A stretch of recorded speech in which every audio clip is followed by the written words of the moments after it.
Okay, so we're continuing today Hilchos Basar B'Chalav Siman Pei Zayin Seif Vav. We're pretty much going to cover Seif Vav. There's a big Ramah on that. Various halachas that are grouped together all in one Seif.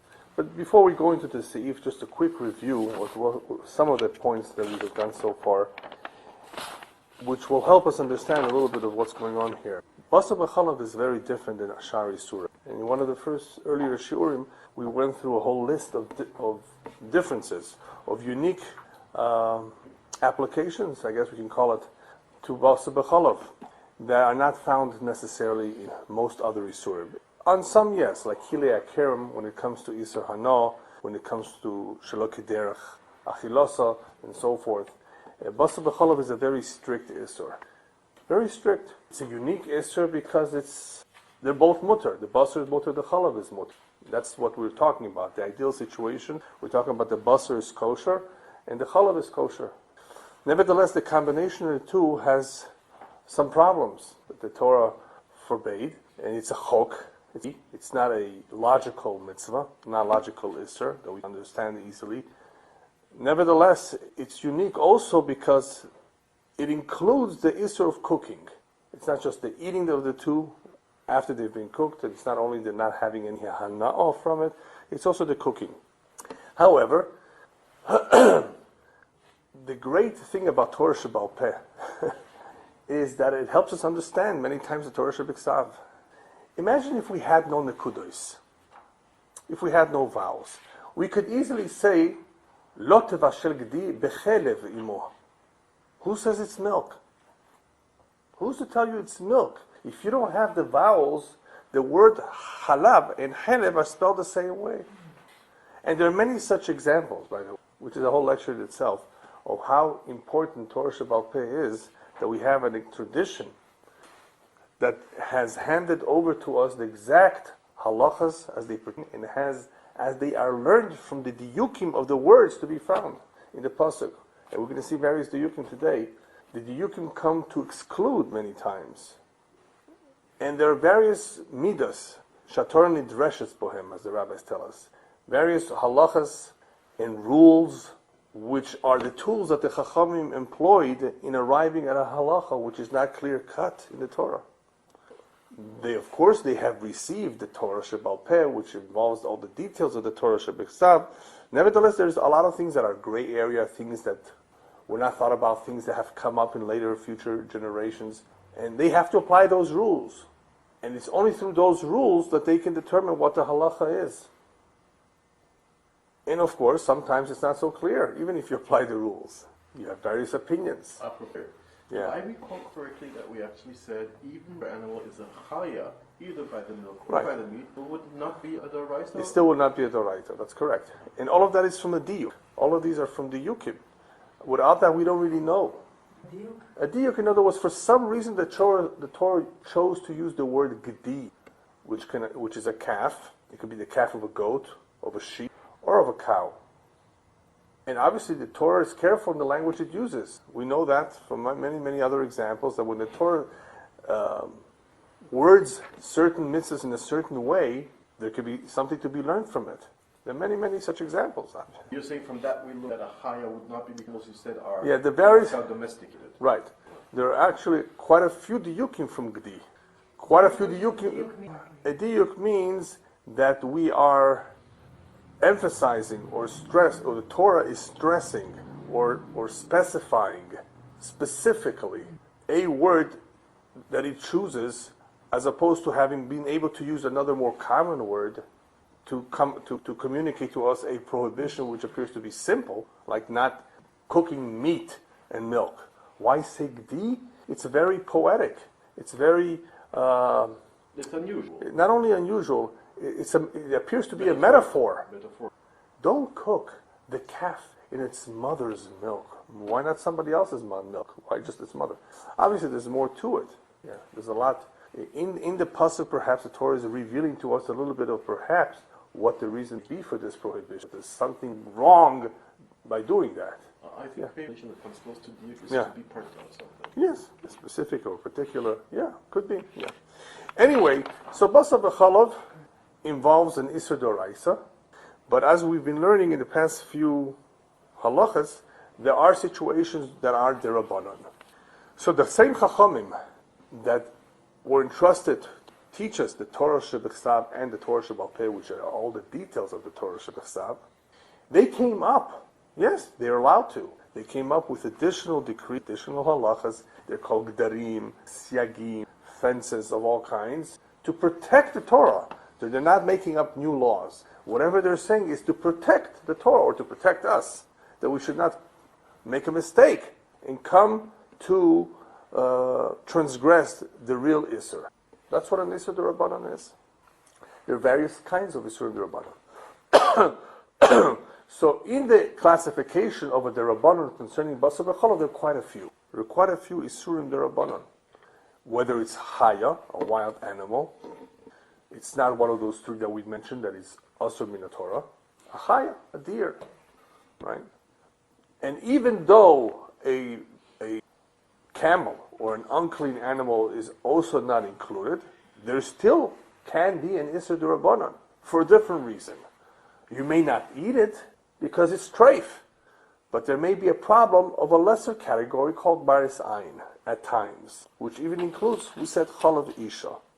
So even though the Shach and the Taz appear to say that there's not going to be a problem of Bishul with the Tameh, because Achila does not apply to it. Whenever the Achila does not pose a problem, you're not going to eat that, you can cook it, right? Maris Ayin will not apply to it. From the Ramah, we see that he applies Maris Ayin almost to everything, except for perhaps the cooking, in the case of cooking the chicken with the almond milk, where he says you don't require, in that case, to put the almonds, only when you are cooking Basar Behema, which is the real Isser anyway. Then, right? But other than that, it appears from the Shach and Taz that they would not have so much of a problem with Basar Tmeya. Reason being because, as the Shach explains, there's no achila involved. If there's no achila involved, there's no reason to prohibit it. And there are times a person may want to cook these things up l'tzorach refuah. When it's l'tzorach refuah, there wouldn't be a maris ayin. Maris ayin, anyway, right? Anyway, so maris ayin is of course something important, something significant that we respect. It applies to Hilchos Shabbos. It applies to many areas of halacha. But that is also a derabbanan. And we need to know that because whenever we are involved with a suffix, we need to know if it's a suffix deraisa or if it's a suffix derabbanan. For now, derabbanan deraisa are not going to make too much of a difference to us because in learning Basar B'Chalav, we need to know that regardless, it's going to be asur. Now, it may not be asur b'hana if it's a derabbanan, but it still may be asur to cook and for sure to eat. Certain combinations, even though they're not asur min Torah. And today we're going to go through a very interesting area of combinations, and perhaps we will explain it more in detail next week, of combinations that you may never have thought of. What would you say about mixing sour cream with meat? What makes sour cream any different? Well, you're right. Sour cream may not be too different than milk. Mixing or cooking? Well, eating it together, cooking it together. That's what I meant. You're right. Well, obviously, we're not talking about just mixing because there's nothing wrong but min Torah to mix, but it is a problem with the Rabbanan to put them together, to cook them together. For sure, it's a problem. But I'm going to raise a few examples of dairy products that may or may not qualify for an Isur D'Oraisa. And actually, we're going to read a little bit in the Mechaber himself, and then we'll get into it. So instead of just giving the whole introduction out, I guess it's better when we get to it. But there are differences. There are various categories, and what we will see from the Seif Vav is that apparently Basar B'Chalav is so serious and so strict that the Ramah even goes to the extent of prohibiting chumras. A chumrah is not even a derabbanan, by the way. A chumrah is, we need to be strict about it. And sometimes he'll tell you, okay, you can get away with a b'di'evet. So there's a b'di'evet too. Now there's a lechatchila din, the b'di'evet, there are chumras, there are derabbanans, and as you know, derabbanans are serious. We don't look down at a derabbanan unless, of course, we're dealing with a suffix. There are situations of hefsed meruba. There are cases where, of course, we consider the situation. If there are other opinions that hold differently and so forth. But otherwise, Basar B'Chalav, what is appearing as a major Isser. Much more than other Isurim that we learned about in Taaruvot. Taaruvot has nothing to do necessarily with Basar B'chalav. Remember, Taaruvot has to do with any treif stuff. People don't understand, by the way, that when you eat certain bugs, it's worse than pork. A little bug can be worse than pork? Yes. Because by eating pork, you're transgressing one lav. By eating certain bugs, certain insects, you may be transgressing up to 6 transgressions in the Torah. Different kinds of transgressions relating to bugs. So depending on the bug. Okay? So, if you're in China, where they serve chocolate-covered bugs, you gotta be careful. Don't think they're chocolate chips. Well, they do that here too, but yeah. still. Anyway, so Basar B'chalav is not your ordinary Isser. We will see that there are quite a few chumras, and we're going to wonder why. Why so many chumras? All right. What we've done so far, also, we've reviewed and gone through the various forms, some forms of cooking, whether it's roasting or frying, right? And they pose a problem. It may not be the real thing because there's no liquid involved, but it's still asur. All right. Question if it's the rice or whatever, but it's asur. You can't do it. And we spoke about more recently about eggs. How did eggs fit into all of this? Because the eggs may be a problem at times, because eggs, after all, comes from the body of the chicken. Since it comes from the body of the chicken, then at some point, it's still part of the chicken, it's still part of the meat, and therefore you may not be able to eat it with milk. So in discussing the eggs, we spoke about how, or when, I should say, an egg is ready to be eaten with pizza, or with something dairy, obviously, or when can you cook it? It has to be completely ready, having the yolk, having the white, ideally having the shell, of course, then there's no problem. So these are some of the halachas that we've covered so far from the very, very beginning. Now, in Seif Vav, the Mechaber brings up another form of heat, another form of cooking, which is not really a real form of cooking, but it's nevertheless used in the process of certain foods. It's called smoking. So I'm going to read it inside, and then we'll go through it. Hameushan v'mevushal b'chamei Tveria.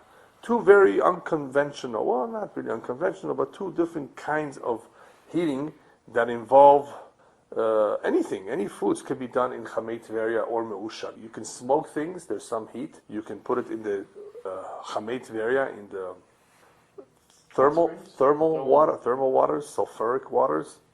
Anything that was done Basar B'chalav wise through ishul or bishul in chamei Tveria and loikin alav. He doesn't tell us anything about the rice of the Rabbanan here. Obviously, it's not the real thing. It's not real bishul. Just like kavush, soaking something over 24 hours, is a problem in Hilchos Taaruvot. It's not a problem in Basar B'chalav. You shouldn't do it, right? But it's not bishul. The Torah was specific that in order for you to be over the lab, the Isser, it has to be real bishul. Okay. So me'ushan and me'vushal b'chamei Tveria and loikin alav. There's no malchus. You shouldn't do it. Now, before we go on, what's the Mekor to all of this? The Mekor of Me'ushan is a Yerushalmi, and it appears to be that the Yerushalmi has a suffix about what is the status of Me'ushan. It is a suffix regarding Hilchos Shabbos, as much as it is a suffix regarding Basar B'chalav, even though some say that it appears to have been resolved, maybe legabe some halachas, but it's not resolved legabe other halachas. So, we have a psak, the Rambam holds that in loiking, that's where the Mechaber, I believe, takes it from. Yeah, Tur b'shem Rambam. Yeah. Ein loiking olav. Now, since it's a suffix, if it's bishul or not, guess what? It's a suffix d'oraisa. So you don't want to do it. So ein loiking olav, obviously, it just means, if you did it, you don't get malchus for it. But it's a suffix d'oraisa. And since it's a suffix d'oraisa, we're going to prohibit the cooking of it and the hana from it. It's a suffix d'oraisa. So you can, if it was done through the ishum process, then you can't benefit from it. Now, what's the procedure of ishun? I mean, what is going on in the ishun? How do you put milk and meat through ishun? The Prisha, one of the mefarshim on the Tur Beis Yosef and Bach, right at the bottom, you have Prisha and Brisha. So he says we're talking about that the two of them were soaked together. Was that soaking? The basar was soaked in milk, and then it was put up to be me'ushan. So now that it's soaked in milk, now it's going through ishan. Otherwise, the mechanics of it doesn't make too much sense. How do you do that? How do you put it together? Close to each other. He says that that's what we're talking about. Now, according to the preacher, the way he understands, actually, it's not. I think the preacher does not explain. I don't think it is not clear anywhere really to what temperature the ishan had come to. There is one opinion that it must have gotten to a temperature of Yad Soledes boy, where the hand can no longer hold on to it. That's called Yad Soledet boy. You let go of it, right? You put your hand to a hot tea kettle, you let go. That's more than Yad Soledet boy because it's cooking, it's boiling. But you know what I mean by Yad Soledet boy. Ilan, do you remember what was the temperature of Yad Soledes boy? You don't recall that. Okay, but it's hot enough that you can't hold it for too long. Yeah. So what's not clear is if the ishun is Yad Soledes boy or if it's enough that it heated up a little bit. Smoking. Who says smoking is very, very hot? It doesn't say there. So we're not sure if it would be also even if it's a little warm or if it has gotten to Yad Soledes boy. All right, that's not so clear. In the Magid Mishnah, which is a Pirush on the Rambam, the way he explains the Yerushalmi is that Chamei Tveria, the thermal waters of Tveria, is similar to Ishun. Do you know would like to know your temperature? Yeah, you have it? Yeah. Okay. So, there may be various opinions. Yeah, go ahead. There sure are. Right. The temperature is considered as was under dispute, while Rabbi Moshe Feinstein ruled that a temperature of 100 degrees centigrade. Right, that's what he's... He noted the definitive Yad Soledes might be as high as 160. I think we hold 110. No. Right. Let's see. There's okay. Yeah.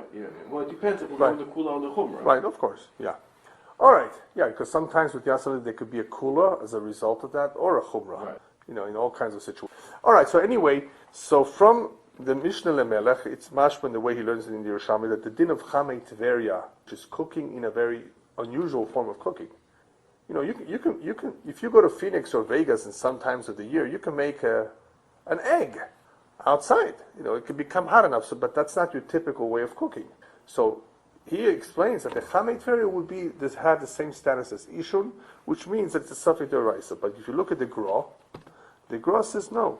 They were talking about an Isur D'Rabbanan concerning Shabbos and Hilchas Basar B'chalav. And what good is it if it's only, what difference does it make to us if it's Isur D'Rabbanan? Well, it means you can have Hana from it. Something by mistake that is only an Isur D'Rabbanan in Basar B'chalav. You can feed it to the dog, you can sell it to the goy. You can't have it yourself. You don't have to remove part of it. Removing, by the way, that was mentioned a couple shiurim ago. Sometimes when something is mixed that you're allowed to enjoy, you still have to remove or throw out the isur.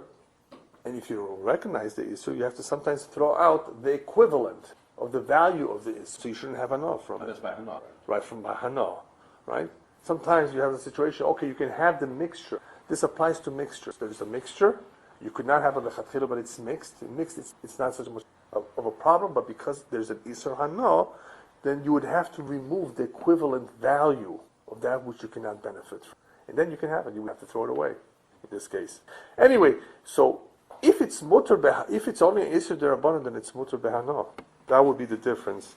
So me'ushan and mevushal b'chamei tveria, some say that it's a Safek D'Oraisa, some say that it's only a d'Rabbanan. But still, Mechaber says, like the Rambam, ein loikin alav. It's not the regular form of bishul. Now we come to the interesting part of dairy products. And actually, this will continue on later on in Sif Ches. So maybe we'll talk about it now and then. He mentions it here. V'chein, he says, and the same applies, the same ruling of me'ush and mevush. V'chein ha'mevashel basar b'mei chalav. Same thing if he cooks the meat in the waters of milk. Or b'chalav meisa, the milk of a dead animal. Or b'chalav zachar, the milk of a male.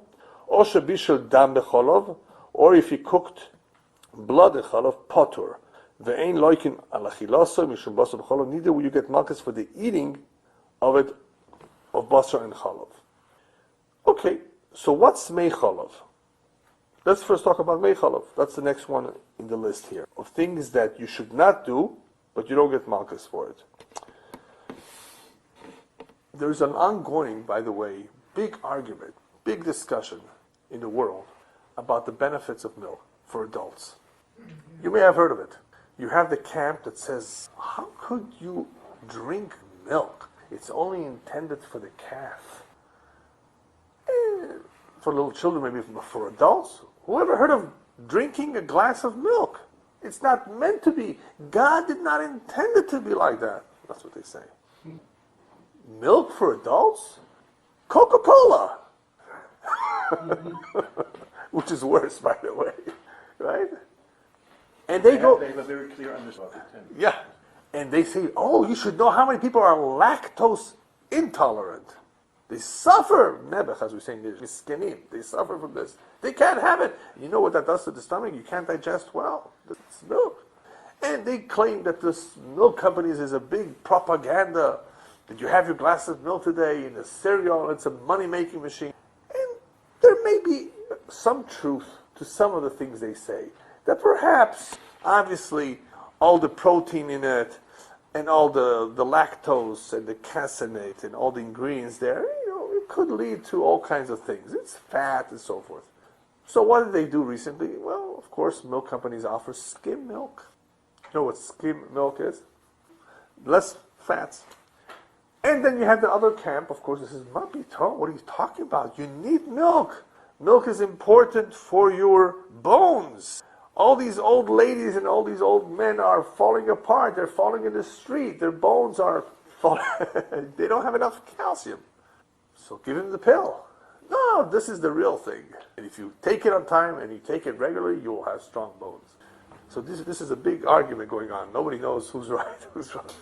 All I can tell you is from our sources, we don't see anything wrong with having milk. As long as you don't overdo it. Anything that is overdone is no good. The Rambam speaks about certain issues that exist with cheese, with certain cheese, especially old cheese. Obviously, bacteria poses a problem. Obviously, when something is old and something is rotten, and obviously certain food items are very fatty and greasy, they could be a problem. You don't want to have too much of that. Otherwise, there's no opposition to this. As far as the habit of drinking milk, it's been around forever. As far as we can go back, people have had it, adults too. Yes, so we're the only mammals who drink milk as adults. Okay, big deal. So what? Nothing wrong with that. It's a good drink. Is it very healthy? Is it very bad for you? It appears to be okay. It appears to be neutral. It may actually have some benefits.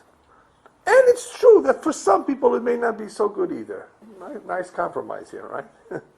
Anyway, in speaking about milk, one thing is obvious, that there's many things that can be made from milk. One of the things that can be made from milk is cheese. And you know how you make cheese, right?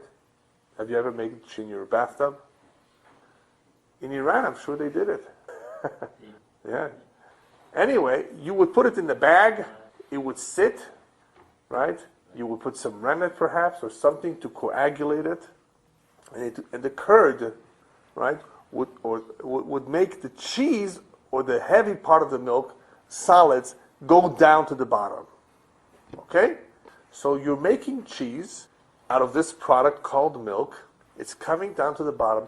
And guess what remains on top? What sits on top? No, actually not. Nasiyube. It's when you learn Seif Ches, you will come across a term called Nasiyube de Chalva. What's that? There's an explanation there. But you still may not know the English translation for it. So it tells you that it's the part of the milk that rises to the surface once the solids of the milk go down to form cheese. What rises to the surface in this process of making cheese? It's called whey. You hear that? W-H-E-Y. Whey? No. Whey is nesiyube de chalba. Whey is very, very much like milk. It just doesn't have, of course, all the solids. It doesn't have everything. When you buy milk, you know what they did to it after it came out from the cow? They did two things to it. They pasteurized this. You know what pasteurization is, right? Boiling it to about 160 degrees, give or take. And that kills off the bacteria. That's all it does. It's important. But then they homogenize it. Sometimes, sometimes not. What's homogenization? That's a very interesting procedure of using high pressure rotations and making the milk going through very, very thin tubes so that it accomplishes several things. So that the mixture of all the ingredients of milk, the components of milk, are able to stay well together. Because if you do not homogenize the milk and you leave the milk standing for a few days, you're going to have all the cream come to the top. You know, it was a bottle. You took the milk from the cow and you let it stay. You let it stay fresh milk. And you put it in the fridge. What you will see after a little while is all this cream coming up atop. By the way, that's cream, which is used for other things. Cream cheese too. Using that cream mixed with a little bit of milk.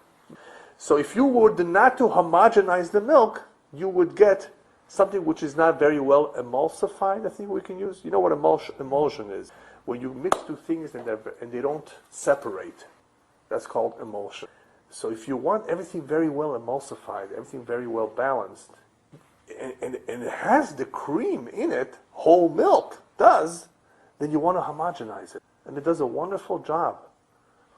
Not allow all the parts to separate. Plus, they say, I think, that homogenization also contributes towards not allowing the milk to go sour as fast. Milk can go sour because of the acidity in it. That's what makes it sour. The acidity in the milk. After a while, boom, unless you do something to it. You know, the pasteurization, the homogenization, all of this helps. Yeah, you were going to ask something. Yeah. You put water in it after like a couple. Anything that is light will always float to the surface, right? So the items that are lighter will come to the top. So there's water in it. So yeah, in the milk has all kinds of things in it. The main parts, of course, is the regular liquid, call it milk, and the fat. There's a lot of fat. And the fat is usually, many times fat is removed. It's a delicacy, it's a food. In Iran they used to have just the fat. Remember? Yeah, they would use it. Just remove it from the top. People used to fight for it. The kids used to fight for it, for the fat, for the cream. So you don't see it because it's homogenized. Or it's removed. And that is why you have skim milk. Skim milk is one, depending on how much percentage, you have different percentages, fat has been removed. People don't want fat. They don't want to become fat. Right? Yeah. So they remove fat. So here you have many, many components of milk that are being separated as a result of various processes. Whey is removed as a result of making cheese. Whey comes about by making cheese. When you make the cheese, through the process of making cheese, what goes to the top is the whey. Okay. What happens now with this whey, which by the way can become a solid, even though it's liquid form, it can become a solid. And they sell you whey. You can buy whey. You know, there's all kinds of recipes that call for whey. And it's creamy. The whey also has cream, also has fats. If you were to cook the whey, heat it, what do you get? You get the cream of the whey floating to the top, and the rest that stays behind is the water. So there's so much water left. That is called, I believe in English, the whey permeate, and that's the mei chalav. The liquid of the whey that stays behind after you've heated the whey. There's a machlokes. We're going to talk about the machlokes soon. It's not clear which one is the mei chalav, but most poskim hold that that's the mei chalav. Mei chalav is the least milk of all the milk products, and that is what's left behind from the whey. Okay, we're not done. I mean, this is a big topic. What else can you make with milk? Well, you make butter. Well, what's butter? How do you make butter? That they made in Iran too, remember? By hand, manually. Right? They churned it. That does not require too much involvement of anything. It's just a process that involves the fat part of the milk that brings about the butter, through a certain process. That's all it is, right? You have various components that are separated from the butter by making butter. Anyway, in the same way you have many uses for the cream that is on the top, you have other uses for the milk as well, including cottage cheese. All the various kinds of cheeses, whether it's mozzarella or Munster, by the way, or soft cheese, it all has to do with differences in the process, in mixing, how much you remove, and what you do or what you add. And the same is true with buttermilk, Bulgarian milk, and all of these things that have more or less fat and less of something else. The common denominator of all these milks, or sour cream, or cottage cheese, or butter, is that it's all chalav, concerning Basar b'chalav. It's milk. It may not be the whole milk, but it's still milk. The only one that is a question, which we'll talk about today, is the mei chalav, and what we'll talk about next week is that nesiyuba dechalva, which is whey. Those are the two that come up as a question. And that's not just a question in Halacha here, it's a question in the Gemara, of course. What's the din? So here the Mechaber only tells us V'chein hamevashel baso b'mei chalav ein loikin, right? That's all he says. B'chalav Basar. It's not the real chalav. It's not complete chalav. By the way, I didn't mention evaporated and condensed milk. You know what that is? That is basically you removed all the water and all you have is a solid in an evaporated form, if it's evaporated, and they use it later on. You could take it for a long, long time. It doesn't spoil. That's why evaporated milk sometimes is very useful, to store. The powder, yeah. You've basically removed all the liquid from it and just left the solids of the milk. So it's real milk without the liquid, without the water, because milk has a lot of water. Whey has even more, I think, right? Because the cheese, all the solids of the cheese are down there. So you have a lot of liquid, a lot of water. So if you're able to evaporate the water, the rest is still milk. Take milk, and if you're able to capture the steam that's coming out, somehow, you would still be usher to cooking that, because that is escaping from the milk. The steam that's escaping. You know how you make arak?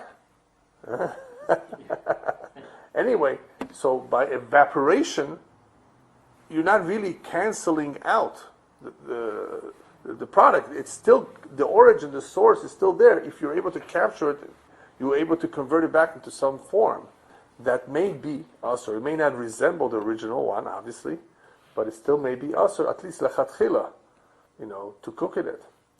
Then you have, of course, the condensed milk, as they call it in Spanish, dulce de leche, which is basically a very, very concentrated milk with sugar. Have you tasted? Yeah, condensed. You buy it in cans, and if you put it on the stove and you heat it up, you have it caramelized. In Latin America, it's a very, very popular food. That's called condensed milk. So you have a lot of products that are made and a lot of ingredients that come and are used in various forms that come out of milk. The only ones that, of course, we have a question about this today is mei chalav, and later on the nasiyu b'chalv. So here all he tells us is that this is not the real milk. And because it's not the real milk, en loikin olav. En loikin al achilosa, mishum baso b'chalav either. Okay. Concerning mei chalav, there's a machlokes. In looking at the Gemara, what's the machlokes? The machlokes is, it's mashma from Rashi and Tosfos that mei chalav and nesiyuba is the same thing. Nesiyuba is what is mentioned later on, the whey. It says here mei chalav. No, mei chalav and nesiyuba, according to some, is the exact same thing. Nesiyuba is asur. So if nesiyuba is asur, the whey is asur, so should the mei chalav be asur. They hold it, it's the same thing. Gemara in Chulin. According to the Rosh, there are two separate things. Nesiyuba is asur deraisa, masha'en ke mei chalav. Everybody agrees, nonetheless, that at least midirabanan, they're all going to be asur. In other words, mei chalav. Mei chalav, at least, will be asur midirabanan. Now, what's interesting about Mei Cholov is that you will find reference to it also in Siman Pei Aleph. In Siman Pei Aleph in Yore Deah Chelek Aleph, it talks about a totally different topic called Dvorim HaYotzim Min HaChai, things that come out of the living, including urine. Are you allowed to have a urine of an animal? Yeah, so you have to. You want to drink something. Even though not they use it for ladies. Yeah, you know that. So the halacha over there says, Cholav behema v'chaya tmeya, o treifa, v'tzira, the tzir, any liquid coming out of it, umeir ragleho, the urine, asurim, there are asur in the same way like basara, like their flesh. In the same way that those animals you cannot eat, they're treif, they're tameh. Neither can you have anything that comes out of it. Camel's milk, the urine of it. If it's coming from a behemoth, you can't have it. V'yesh mishemate b'mei ragleo. Okay, some allow the urine. Now, that's an obvious halacha because that's coming from kol hayotzim minato, kol habo minatome, tome. Whatever comes from the tome is just as tome as it. But then we have another halacha, mei ragle behema. V'chaya hatehorim. What about the urine of clean animals? V'cholov umei cholov shelahen mutar. It's mutar. V'hu hadin le memei cholov shelahen. V'yesh misha oise b'zeh. So there is one opinion, that's Rabbi Elyahu, who says memei is asur. Wow. What is he talking about here? What's the havamina? What's the issue over here? Something that comes up from a tameh is tameh. Why should we have any issue with something coming from a tahor animal? What's the suffix that you have to? Blood, you can have. No, blood we know because you can't have blood as a separate issue. But what could be wrong with the urine? What could be wrong with milk? To mix urine with No, not to mix. What could be wrong with having a liquid coming out besides blood? From a kosher animal. It's alive. It's alive. That's correct.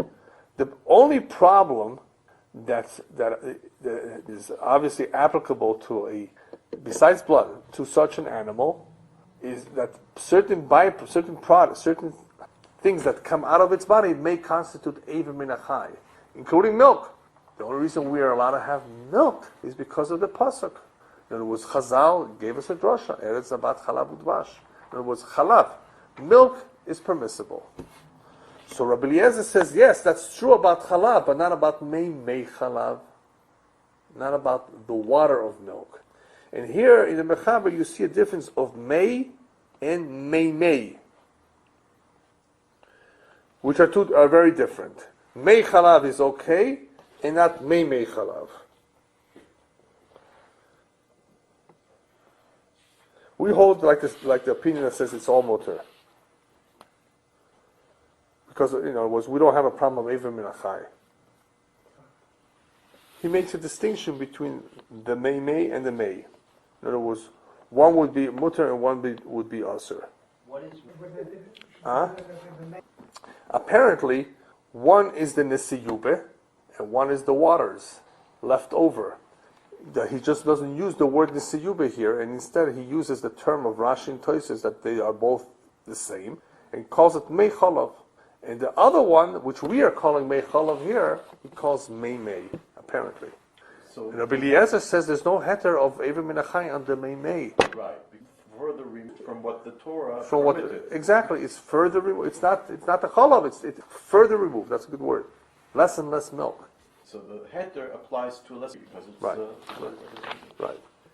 Now the Shach explains that what do we hold? Our position is that concerning Eiver Min HaChai, they are considered Chalav.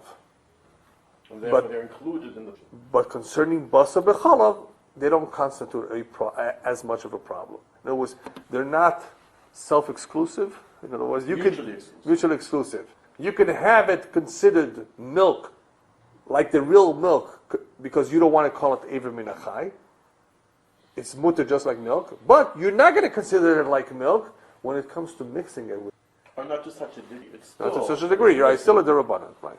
Oh, this is only the Rabbanan. It's a derabanan, according to most of. It's the Rabbanan only on the Mei Chalav. So that would be... Or Mei. So Yeah. it includes whey or... No, not whey. Whey is Doraisa. Whey, that we will see later on. Whey is more Chomer.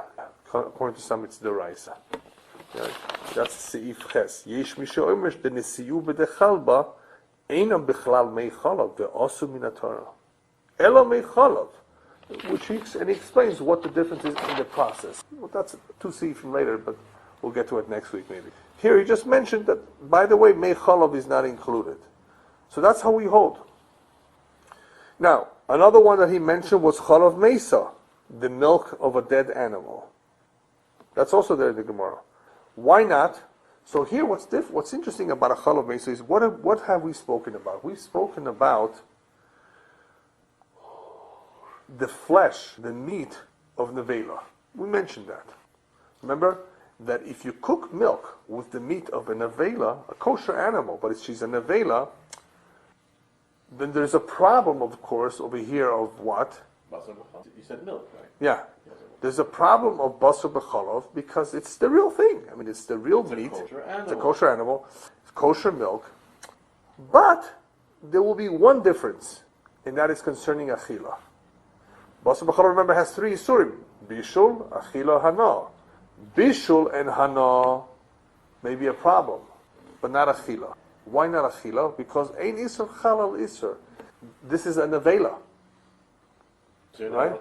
You're not allowed to eat it anyway, so the isur of achila, basar b'chalav, does not apply to an already established isur, called the isur nevela. All right. Yeah, okay. Everyone agrees on that? Yeah, pretty much. That's how the Rambam explains it, yeah. That ein isur chalal isur would apply to it. The only question is over there if there would be a isur hano, because if there's no isur achila, according to Rambam, I think there's no isur hano. That's the only question. Would be an isur hano? There's no isur achila, because the isur hano stems from the isur achila. But you can't cook it. Here, what's different is we're talking about the chalav, the milk of the nevela, because an animal that died without shechita is called a nevela, right? Right. So that's what's different right now. So this halacha tells us, what do we do about milk coming out from an animal that died? And you think to yourself, well, why should it be any different From what?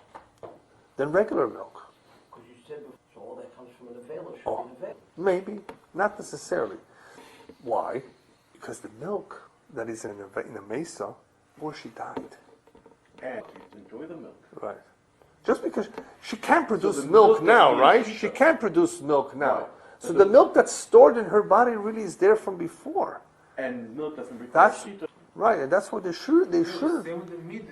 But the meat requires shechita Yeah. to become edible. While it was still live, you couldn't eat it. You can't eat meat without shechita. But then we also need the pursuit regarding live. It was milk beforehand. Right. Well, no. So that's the question here. In other words, there's some question, and we'll go look into it a little bit more next week. A little bit more into the various opinions as to why they say what. I'm just giving you a little bit of an overview. That this milk is not the same. But why is it not the same? Only because we learn it out from the pasuk. It says "Bachalev imoy v'lo bachalev shchuto." It's learned out from the pasuk. Since the Torah said "Bachalev imoy," oh, why would it say its mother? Only while it's alive, not when it's dead. When the mother is alive. When the mother's alive. In other words, when the animal's alive. So it's a diuk from that pasuk. It's a diuk that we learned that chalav mesa is not the same, or chalav shchuta, as it's called, because even if you slaughter them, it's kosher. Right. And therefore, we don't have the problem of nevela, right? It's a shchuta. It's a real kosher animal. Nevertheless, we don't. That's the drush of chalav ima, but not chalav shchuta. So the bishul here, of course, would be also midrabanan. Now, this is significant. Mara's ayin. Yeah, because it resembles the real thing. This is how what we explained last time is why the Shach says, look at Siman Tzadik Aleph. Look at Siman Tzadik Aleph. Yeah. I'm sorry, Tzadik. And what will I find there? I will find the halachas of kachal. Kachal is the udder of the animal. And there, we are not allowed to roast that udder unless I first prepared it properly and took out any remnants of that milk in there. Even though this is chalav, shchuta, she's no longer alive. It's a derabbanah still. Lechatchila, I have to cut it up, take out any milk that may still be there before I roast that kachal. Because I can't do it lechatchila, it's a derabbanah. Yes, that's why the Shach says, look at Siman Tzad, because you'll understand why where this chalav shchuta comes into play. It comes into play with kachal, when you want to prepare it and have it. Has anyone over here had it? They say you can't even get it even if you want it. Anyway, so the Shach also explained there's no nafkamina between chalav shchuta and chalav mesa as far as basar b'chalav is concerned. Basar b'chalav is concerned. There wouldn't be a problem. It's going to be enough. It's going to be the same thing. However, what's interesting is that what you were saying, that I think the Pri Megadim does say, and I may have to look it up again, that chalav shel behema that became an avela is also in the Torah. Just you don't get malchus for it. According to the Bach, you do get malchus. So that's something that you have a good point. In other words, it comes from an avela. Maybe it may be a problem. So we'll discuss this a little bit more. That's what I meant by discussing the various shittas a little bit more in depth next time. I just really want to quickly just cover 2 points, and that is the chalav of the zachar and the chalav of the treifa. Just a little bit about the chalav of the treifa. Zachar. What's zachar? A male. Can a male really have milk? And we said, yes, it's possible. He developed a little bit of milk. Things happen like that. He's a transgender. I don't know. Anyway. Horrible, yeah. No, there is some milk. So, that's also from the Gemara. And that's also the yuk. B'chalev imoy. And not in the chalev of zachar. The mother, and not a male. Not the bull's milk, right? Now, for the Rambam, it's mashma that this milk, any milk coming from the zachar, is a derabanan. If you look at the Ramah, chalav zachar lo mikra chalav klal. It's not considered even milk. Doesn't that appear to be a machlokes? Ramah and Rambam. How could they have a machlokes? We argue the Rambam. Anyway, so the Shach says there's no machlokes here. Because the one that learns like that in the Rambam is the Magid Mishnah, the way, one of the commentaries, that he holds that it would be at least an Isur D'Rabbanan. Why is there no machlokes? It's interesting. It's most, the Shach says, the Magid Mishnah, the Rambam, and the Mechaber, who quotes this halacha, are talking about a zachar shel behema. And a bull, an animal that is a male. Isur D'Rabbanan. It's still an animal, it's still some milk. Isur D'Rabbanan. The Ramah, when he says it's not even considered milk coming out from a zachar, he's talking about a man, not an animal. That's why he doesn't even treat it as milk at all. So the Shach explains, don't think there's a machlokes. It could be there's no machlokes. The Rambam, or the ones that are learning pshat in the Rambam, that it's a derabanan, because it's not the real milk, it's because they're talking about a zachar shel behema. The Ramah is talking about a zachar, a human being. That's not even milk. But some have a problem with that. I saw that some have a problem with this shach. It's mashma, the Pri Megadim brings down that it's mashma it's brought down the Sefer Isur Beheter, that it even applies to Zochar Shel Behema. And, I mean, it appears to be that it wouldn't make that much of a difference, especially since the Ramah himself agreed that there is a problem of Maris Ayin by a woman's milk. So I'm not really sure that it really should, even though he says, Chalav Zachar lo mikra Chalav Klal. And he just says, Im nafal l'tech derech shel basar eina oiser. Okay. But he doesn't seem to be saying, we still have to look at it, he doesn't seem to be saying that it's not basar at all. He just says it's not Chalav at all. Alright. So that's why this various opinions surface as to whether he's cholik or not. It could be that he would agree that at least Maris Ayin, it's mashma that it would apply just as much as any other milk, like a woman's milk. As far as dam, blood, also, we learned that the Gemara says gdi. The person says gdi, it comes to exclude dam. Also mashma there from the Magid Mishnah in the Rambam that it would be an Isur D'Rabbanan. Rabbi Kiva Eger has a problem with this dam here. He says like this, you can't eat the blood anyway. You can't have the blood anyway, even though if it's mixed in milk and you say it's not a basar b'chol, you can't have the blood anyway, it's blood. And if that's the case, let it be at least like basar tmeya. What's it in by basar tmeya? That it's mutar b'bishul and mutar b'hana, according to some. So he says he's not sure why this is mentioned over here at all. Tzorich he says, dam b'chol potur. I mean, I think just the Mechaber only lists it over here just to tell us that in case he did it anyway, it would be potter. That's all. I mean, we're not talking about eating it, obviously. The only problem, obviously, Rabbi Kiva Eger is pointing to the next words, ve'en loikin alachilasai. But ein loikin al achilos, you don't get malkel an achilosoi, it could be he's referring to the other ones, not necessarily just the dam. Obviously the dam, you wouldn't eat it. Yeah. Anyway, the only thing I wanted to say about Basar Treifa is also Rabbi Kiva Eger. He has a question about Basar Treifa. Remember Basar Behema Tmeya? It's excluded from Basar B'chalav. But anything that comes from a Basar Tmeya is also just like the Tmeya. So let me see. So that was the din, actually, in Siman Pei Aleph. So concerning Treifa, by the way, this is applicable today to, if you know that an animal is treif, before you slaughter it, any milk that was milked from that cow cannot be consumed. And there was being a problem about certain cows becoming treif because of needles being stuck in their stomachs. There was a big thing about that. Mm-hmm. So, it's a question. It can be a problem if you know for a fact. So that has to do with Siman Pei Aleph. That's that the Chalav Treifa would have the same thing as a Behemoth Meya. Concerning anything that comes out of Behemoth Meya is just as bad as just as usher as the Basar itself. Same thing with the Chalav Treifa. Just like you can't have the treif meat, you can't have its Chalav.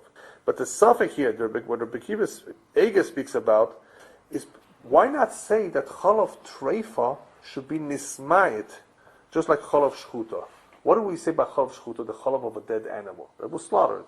We say that that's not included in the pasuk, that there's a diyuk that it says b'chalev imoy, not Chalav Shchuta.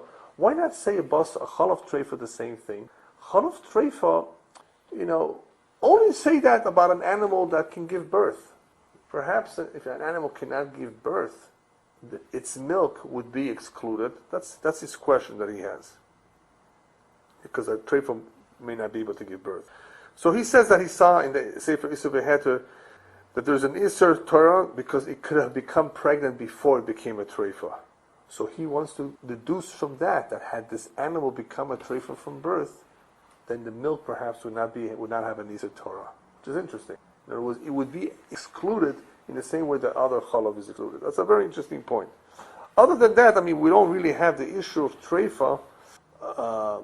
When we examine the animal, we find a treifa of our own, like sirchas, we assume it could be that the sirchas were just recently born, recently created, recently formed, I should say. It's not when we actually see an animal becoming treif, and then milk after that poses a problem. Some treifas could have happened now. Some treifas could have been dry before you slaughtered it. Why say that, the milk all that time before is treif? Because it's true, the milk from a treif animal is treif, right? But it could be that milk was there from before it became treif, and that's how we can drink milk. Go find now, and then besides other reasons, go find the milk now. Go find the cow. Go see where. It's a problem, right? But when you know, it's different. But when you don't know, we can assume that it just recently became treif. What is that? We don't know that this is the animal Right. How do you divide this question? Here, let me show you. That's a seif and seif bait. Cheese. Vino shenasu mecholav behema v'nimtza treifa. You ate cheese from this animal. It was your animal. You had it in your barn. Imu treifas she'efsha shelo irela ela'ata. If it's a treifas that could have happened just recently, and he lists some, we say hashtu the nitrafo. There are certain things that he could have been there a long time, a while, right? It could have been there several days before with shchita. Then all the gvinas that were recently made from this milk would be aser. So timing is, of course, of an essence here. So you really have to know if it's a small kind of treifa that could have easily formed very, very recently. You're not going to make treif all the cheap. Yeah. Well, obviously, yeah. No, we don't assume that. Yeah, we don't assume that it was always treif. Well, yeah. No. No. Well, you just discover it now, and it could have become recently treif. But I think there's Meat on the hook. Yeah, kosher, a clean animal. Right. It's also, but it's not treif. It's also, but it's not treif. Treif means that it was not able to live. it would not live. It was either internally wounded or externally wounded in a manner that prevents it from being able to.